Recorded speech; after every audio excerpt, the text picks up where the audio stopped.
Sempre schietto, diretto e incisivo, il cardinale Montenegro torna a scuotere la chiesa agrigentina, la sua chiesa, quella che guida ormai da 10 anni, e l'ha fatto in occasione della veglia di Pentecoste. Al termine della celebrazione di sabato, l'arcivescovo ha voluto consegnare all'assemblea una sua riflessione forte che sa certamente di monito.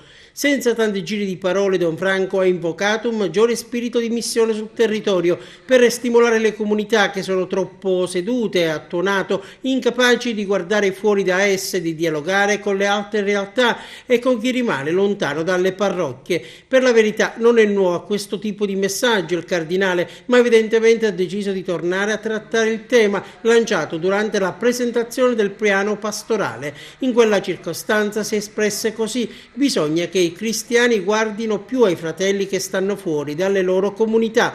Ammettiamolo, ha detto sabato rivolto ai fedeli Don Franco, e forse questo è il peccato di cui dobbiamo chiedere perdono al Signore.